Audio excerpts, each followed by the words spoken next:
বিসমিল্লাহির রহমানির রহিম। আসসালামু আলাইকুম। আজকে এই ভিডিওতে আমি দুই ধরনের লোক নিয়ে কথা বলবো। দুই দলই কিন্তু শিক্ষিত, কিন্তু এই দুই দলের লোকের মধ্যে একটা কমন মিল আছে। তারা প্রত্যেকেই মূর্খ, নাদান, অশিক্ষিত, সশিক্ষিত না। তাদের শিক্ষাগত যোগ্যতা আছে, বাট তারা সশিক্ষিত না। তারা কোনো কিছু নিজের বিবেক, বুদ্ধি, কমন সেন্স এটা দিয়ে চিন্তা করে না। এইটা বোঝে না যে আমি একটা কথা বললাম, সেই কথাটার অর্থ কি হইতে পারে। এখানে একদল হইল মোল্লা মৌলবী যারা, তারা। আর দ্বিতীয় দল হইল আমাদের মতো আম পাবলিক, যারা তাদের কাছে জানতে চাই। আমরা যারা আম পাবলিক, আমরা কিছু জানি না, বুঝি না, আমরা জানতে চাই। কিন্তু এমন এমন জিনিস জানতে চাই যেই জিনিসটা গুরুত্বহীন, অর্থহীন, এর কোনো মানেই নাই। আপনি নিজে নিজেই বুঝবেন যে এগুলো আসলে কমন সেন্স, এগুলা ইসলামিক রিলেটেড কোনো প্রশ্নই হইতে পারে না, কিন্তু তারা করে।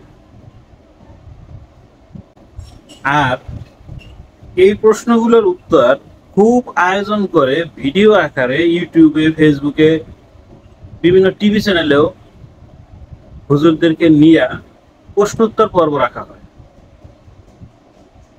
এখন দুই দল কিভাবে মূর্খ হইল, সেই বিষয়টাই আমি আজকে একটু আমার দৃষ্টিকোণ থেকে আমি ক্লিয়ার করব।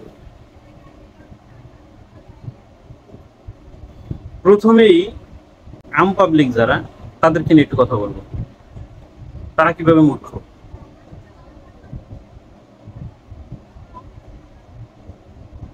ধরেন একটা প্রশ্ন করলো যে গরম পানি দিয়ে কি উদু করা যাবে, সেই উদুটা কি হবে সহি শুদ্ধ? প্রস্রাব করার পরে ঢিলাকুলুপ করার নিয়ম, এখন ঢিলাকুলুপই করতে হবে না টিস্যু বা পানি দিয়ে ধুইলেও হবে? এরপরে উলঙ্গ হয়ে কি উজু করা যাবে, সেই উজু কি হবে?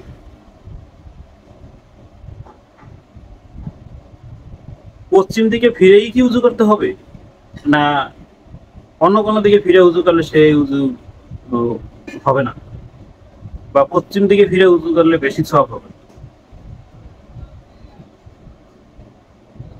এরকমের হাজার হাজার প্রশ্ন, কোনটা রেখে কোনটা বলবো? মানে এখন আপনারা একটু চিন্তা করেন যে যে প্রশ্ন করে সে কিরকমের জ্ঞান বুদ্ধি নিয়ে প্রশ্ন করে, অরিজিনালি সে জানার জন্য করে না ফাজলামি করে? এখানে যদি কেউ বলে যে আমি গরম পানি দিয়ে উজু করবো না ঠান্ডা পানি দিয়ে উজু করবো, এটাও কি একটা প্রশ্ন হতে পারে? আপনাদের কমন সেন্স, জ্ঞান, বিবেক, বুদ্ধিতে কি বলে? যেই লোকটা ঠান্ডা পানি সহ্য করতে পারে না, অথবা বয়স্ক অনেক, তার জন্য যেইটা কমফোর্টেবল, যেটা সে সহ্য করতে পারবে, তার জন্য যেটা ভালো, সে সেইটা দিয়েই করবে। এখন আমি যদি বলি আমিও গরম পানি দিয়ে উজু করবো, এটা কোনো যুক্তিসঙ্গত কথা? এই প্রশ্নের উত্তর হুজুররা দেয়, বাধ্য হয়ে দেওয়া লাগে, কারণ আমরাই তাদেরকে বাধ্য করি। আর যদি তারা বলে যে না, আপনারা এসব প্রশ্ন করবেন না, তাহলে এবার আমরাই বলবো যে হুজুরে মনে হয় কিছু জানে না। এ হুজুর করছে মহাবিপদে আমাদের মতো কিছু শিক্ষিত মূর্খ পাবলিক নিয়ে। ইসলামিক যে জিনিসগুলো জানা প্রয়োজন, সেইগুলা না চাই না, ফালতু কিছু জিনিস নিয়ে আমরা বেশি উৎসাহিত, ওই জিনিসগুলো নিয়ে আমরা বেশি চিন্তা ভাবনা করি। এখন কোন কোন হুজুর যে বলে না মুখের উপরে যে এরকম প্রশ্ন করবেন কেন, সেটাও কিন্তু না, বলে। তারা আবার এমন ভাবে বলে ওইটা আবার মাইন্ডে লাগে।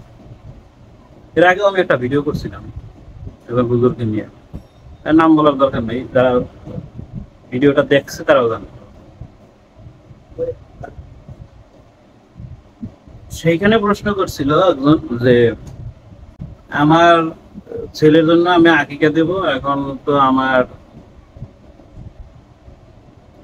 ছাগল কেনার টাকা নাই, আমি কি করব? হুজুর আবার অ্যান্সার দিছিল যে যখন আপনার সন্তান হয়েছে তখন তো ঠিকই 30 কেজি 40 কেজি 100 কেজি মিষ্টি কিনা সবাই রেখা হয়েছে, এখন কেন আপনি দিতে পারবেন না? ওই সময় মিষ্টি না খাই আপনি টাকা রেখে দিতেন, তাহলে এখন খাওয়াইলেই তো সেটা ভালো হতো। এখন সে মানে নতুন বাচ্চা কাচ্চা হইলে মিষ্টি খাওয়া হইবে খুশি হইয়া, এটা স্বাভাবিক। এটা কোনো সামাজিকতা, এটার সাথে কোনো মানে আল্লাহর হুকুম আহকাম এগুলো জড়িত না। কিন্তু আপনার আকিকার সাথে আল্লাহর হুকুম আহকাম জড়িত। এখন ওই লোকটা আকিকা দিতে পারবে না, তার 2টা ছাগল কিনতে পারবে না, সে তার কাছে টাকা নাই, এখন সে কি করবে? এই চিন্তা কিন্তু যখন মিষ্টি খাওয়াইছে তখন তার মাথায় আসে। তখন যদি এই চিন্তা মাথায় আসতো তাহলে সে মিষ্টি খাওয়াইতো না। তার বাড়িতে কেউ যদি যাইতো তাহলে সে বলে দিত যে দেখো আমি কিন্তু মিষ্টি খাওয়াইতে পারবো না, আমার ছেলের আকিকার জন্য আমি টাকা রাইখে দিছি, ছাগল কেনার সময় আমার টাকা লাগবে। হুজুর তো তার মুখের উপরে এরকম একটা অ্যান্সার দিয়ে দিল যে আপনি মিষ্টি কেন খাওয়াইছেন, মিষ্টি কেনার টাকা হয়েছে, এখন ছাগল কেনার টাকা নাই কেন? এই জন্য এই হুজুরের কথা শুনে আবার আচ্ছা এই রকমের উত্তর যদি হুজুর দেয় তাহলে যে প্রশ্ন হচ্ছে তার তো একটু মাইন্ডে লাগবে যে আমি এই বিপদে পড়ছি, একটা সমস্যার সমাধানের জন্য ফোন দিতে মানে প্রশ্ন করলাম, উল্টো আমার এই প্রশ্ন ফাঁসাই দিল।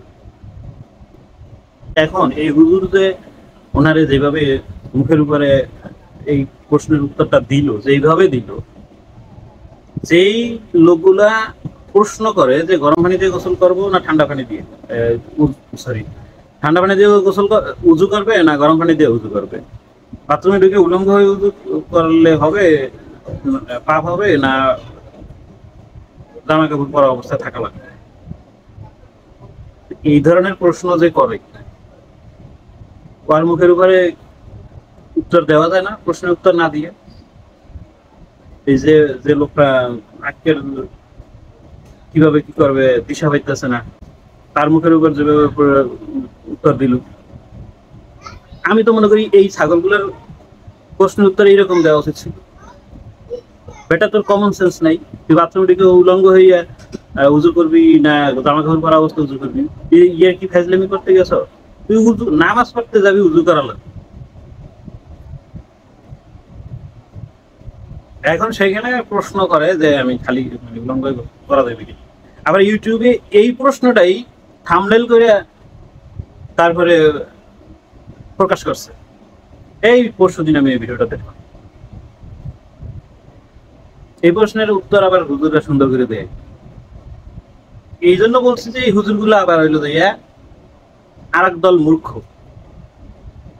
কোন প্রশ্নের উত্তর দেওয়া লাগবে, কি দেওয়া লাগবে না দেওয়া লাগবে, কোনটা যে আসলে ইসলামিক রিলেটেড প্রশ্ন, এটা যেমন প্রশ্নকর্তা বোঝে না, আবার যে উত্তর দেয় সে ঠিক মতো উত্তর দেয় না। সে কিন্তু দুনিয়ার সব প্রশ্নের উত্তর দিতে পারে, আপনি যে প্রশ্ন করবেন সেই প্রশ্নের উত্তরই সে জানে। কোরআনে না থাকলে হাদিস গাইটে এনে তারপরে আপনাকে উত্তর দেবে। আর এইসব জিনিস তো কোরআনে থাকার কথাও না, যে হাদিসেই আছে। কোন হাদিসে আছে উনিই জানে আর আল্লাহ জানে। মানে কি বলবো, এখন এই হুজুররা আরো একটা জিনিস করে, পরে বলতে করছে, ইতিমধ্যে করা শেষ, তাদের এই কাজটা ডান, অলরেডি ডান। ভবিষ্যতেও তাদের জুনিয়র যারা আছে তারাও এরকমের উত্তর দেওয়ার জন্য রেডি, যদি কোনো সময় এরকম কোনো সিচুয়েশন আসে। প্রশ্নটা কি, খুব কয়েকদিন আগে, খুব মানে কয়েকদিন আগে বলতে কয়েক মাস আগে, নাস্তিকরা, অন্য ধর্মের যারা আছে এরকম কিছু লোক, তারা খুব ক্ষেপে গেছিল যে ইসলামের আমাদের যে নবী, উনি ভণ্ড, উনি প্রতারক, উনি মানে ওটাকে কি বলে, সে কুমার, মানে হযরত আয়েশা, তার তো বয়স কম ছিল, অল্প বয়সে তাকে বিয়ে করছে, মানে ওইখানে খারাপ একটা বিশেষণ তারা লাগাইছে, নাউজুবিল্লাহ। এই প্রশ্নের বা এই অভিযোগের উত্তরে প্রায় মসজিদেই, আমি 2-3টা মসজিদেই, মানে এর উত্তর কিন্তু একদিনে শেষ হয় নাই, কয়েকদিন ধরেই এক একজনে এক একভাবে উত্তর দিচ্ছে, মিডিয়ায়ও এরকম এইটার বিষয় নিয়ে আলোচনা হয়েছে। তো আমি 2টা মসজিদে সেম উত্তর শুনছি, 2টা মসজিদেই দুই জুম্মায় তারা এই ব্যাপারে আলোচনা করছেন, মোটামুটি সেম। তারপর ইউটিউবেও আমি কয়েকটা ভিডিও দেখছি, তাদের উত্তরও সেম। আমার মনে হয় তারা একটা টেকনিক খুঁজে পাইছে, যে হিন্দু ধর্মের বা নাস্তিক যারা, তারা যে প্রশ্নটা করে, এইটা মনে হয় একেবারে যুক্তিসঙ্গত উত্তর।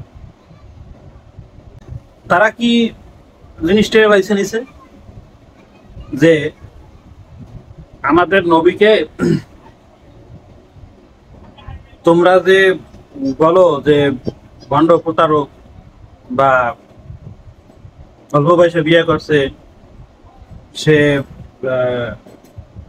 এটাকে কি বলে, মানে খারাপ একটা ভাষা, আমার মুখে আসে না, যাই হোক এরকম। তোমাদের যে রাম, কৃষ্ণ আছে,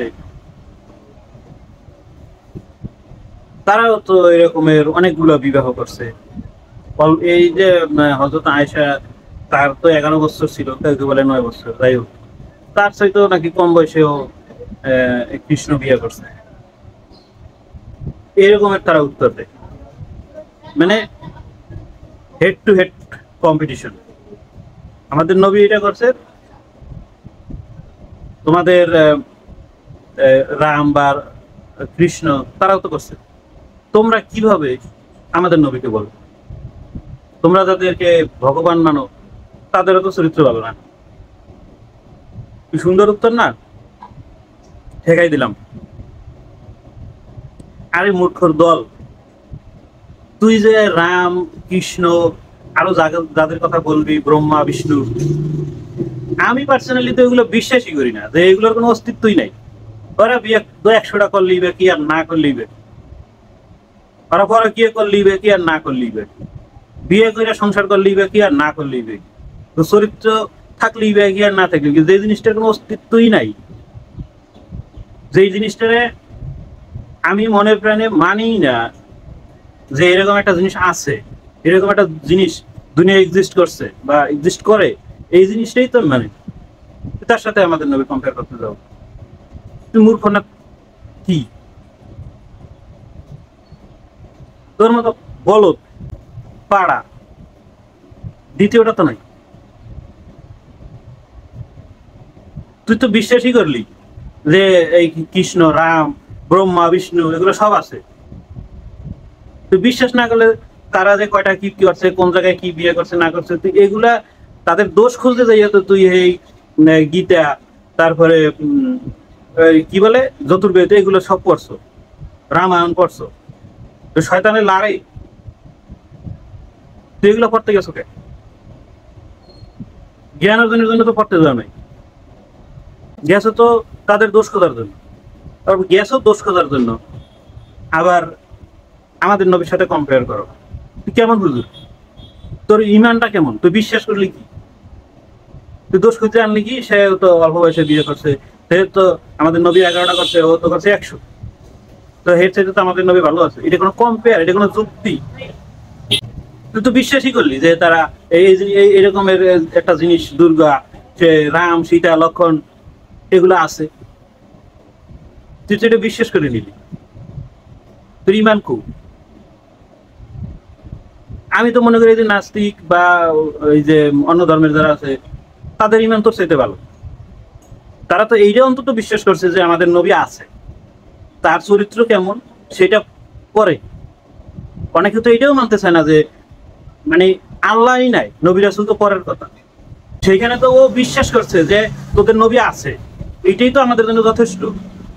সে অর্ধেক মুসলিম, বাকি অর্ধেকে ফিরেই আনার দায়িত্ব তো। ফিরেই না এনে উল্টা কাউন্টার অ্যাটাক করো। তোর জ্ঞানের, তোর মাথায় জ্ঞান কি? তুই বোঝো যে এই প্রশ্নের যে উত্তর দিলি একটা হুজুর মৌলবী হইয়া, এর মানে কি হইতে পারে? লোকটা তো অন্তত বিশ্বাস করছে যে না তোদের নবী আছে, আর তুই তো এইটা বিশ্বাস করছো আমাদের নবীরে বড় করতে যাইয়া যে তোদেরও রাম কৃষ্ণ, তারপরে ব্রহ্মা বিষ্ণু সীতা লক্ষণ, মানে যা আছে 33 কোটি দেবদেবী সবগুলোই দুনিয়ায় এক্সিস্ট করছে, এক্সিস্ট করে, তাদের অস্তিত্ব আছে, তুই এই জিনিসটা বিশ্বাস করলি। এখন বুকে হাত দিয়ে বলতো যে এইগুলা কি তুই বিশ্বাস করো? করো না। দুর্গা, রাম সীতা লক্ষণ এগুলো কি আছে? নাই। আমি এগুলো বিশ্বাস করি না। আমার এত শয়তানে লারে না যে আমার এগুলো বিশ্বাস করা লাগে। তুই তো বিশ্বাসই করি না যেগুলো আছে, তুই করলি ভণ্ডামি না? আর যেটা নাস্তিক, ও তো, আমি মনে করি ও তো পুরো নাস্তিক হইতে পারে নাই। নাস্তিকের নামের কলঙ্ক ওইটা। ও আগে মুসলিম ছিল, এখন নাস্তিক হয়েছে। ওই তো আর এক পাড়া। ও নাস্তিক হয়েছে, আল্লাহরই মানে না, অথচ নবীরে মানে, হে নাকি মানে আমাদের নবীরে মানে, সে 11টা বিয়ে করছে, অল্প বয়সী মেয়েদের সে বিয়ে করছে, তার চরিত্র ভালো না, ভণ্ড প্রতারক। তুই কেমন নাস্তিক? যেখানে আল্লাহরই মানো না, সেখানে আবার নবীদেরকে নিয়ে কথা বলো, লাজ শরম কিচ্ছু নাই। তুই নাস্তিক নামের কলঙ্ক। যারা নাস্তিক তাদেরকে আমি বলবো এইরকম নাস্তিকদের পিছা দিয়া পিটাইয়া দেশ ছাড়া করে দাও। নাস্তিক হইতে পারো নাই, নাস্তিক যখন হইতে পারে নাই, দুই নৌকায় যখন পাড়া দিছ, এখন তো দুই নৌকা দুই দিকে ছড়াই দেবে, তো ঠ্যাং চিরা ফাইরা তারপরে করে যাবি। মানে নাস্তিকও হইতে পারলি না, ইমানদারও থাকলি না। আর অন্য ধর্মের যারা আছে তাদেরকে আমি কি বলবো, তাদের দৃষ্টিতে তারা ঠিকই আছে, অন্তত তারা এইটা মানছে যে আমাদের নবী আছে, আল্লাহ আছে। আর আমাদের যারা কাঠমোল্লা হুজুর যাদেরকে আমরা বলি, তারা আবার এটা বিশ্বাস করছে যে না হিন্দুদের 33 কোটি দেবদেবী এটা আছে।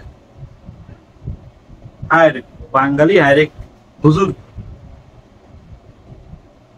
বিশ্বাসের লেভেলটা কোন জায়গায় তোদের? বড় বড় ওয়াজ নসিহত করো, বড় বড় কথা বলো না, ইমান ঠিক করো আগে।